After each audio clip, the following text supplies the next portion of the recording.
प्रदेश कांग्रेस प्रवक्ता भूपेंद्र गुप्ता ने नरेंद्र मोदी द्वारा कश्मीर के सैयद अली शाह गिलानी के पास अपने दूत भेजने की कार्रवाई को राष्ट्र विरोधी बताया है। प्रदेश कांग्रेस कार्यालय में पत्रकारों से चर्चा करते हुए उन्होंने आरोप लगाते हुए कहा है कि भाजपा सत्ता के लिए किसी भी स्तर पर गिर सकती है। भाजपा की पूर्व एनडीए सरकार के छोटे कार्यकाल में ही देश में कई आतंकी वारदातें अंजाम दी गई। मुशर्रफ को बिना एजेंडे के भारत बुलाया गया और अब गिलानी से संपर्क साधने की कोशिश की जा रही है, जबकि कांग्रेस की यूपीए सरकार ने कसाब और अफजल जैसे आतंकवादियों को फांसी पर लटकाकर आतंकवाद को करारा जवाब दिया। ऐसे में देश की सुरक्षा का हवाला देने वाले मोदी ये सब करके क्या साबित करना चाहते हैं? जैसा कि सर्वविदित है, भारतीय जनता पार्टी अपने छद्म राष्ट्रवाद का जो प्रलाप पूरे देश में करती है और इस बात को बार बार बताने की कोशिश करती है कि केवल देश की और देश की सुरक्षा की फिक्र भारतीय जनता पार्टी को है। उनके जो सबसे बड़े नेता हैं, जिनके नाम में ही पूरी पार्टी समाहित हो गई है, और नरेंद्र मोदी जी के वास्ते कल जो हुर्रियत के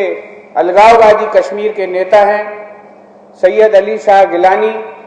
उन्होंने एक बयान देकर इस बात की पुष्टि की है और देश को बताया है कि मोदी जी ने बाला कुछ कश्मीरी पंडितों को उनके पास दूत बनाकर भेजा था और उनके माध्यम से यह बात करने की कोशिश की थी कि अब मोदी जी तो प्रधानमंत्री बन ही रहे हैं, तो अपन कश्मीर के बारे में कुछ अलग से बात कर लें। यह जो मामला है, ये भारतीय जनता पार्टी के और राष्ट्रवादियों के उस दोहरे चरित्र का मामला है, जिसमें देश के अंदर एक तरफ तो वो ये बात करते हैं आतंकवाद की, एक तरफ बात करते हैं देश की सीमाओं की सुरक्षा की, और दूसरी तरफ खुद चुपचाप इन अलगाववादियों से जाकर हाथ मिलाने की चेष्टा करते हैं और देश को इस बारे में अंधेरे में रखते हैं। पार्टी से कि भारतीय जनता पार्टी की जो पूर्व एनडीए सरकार थी,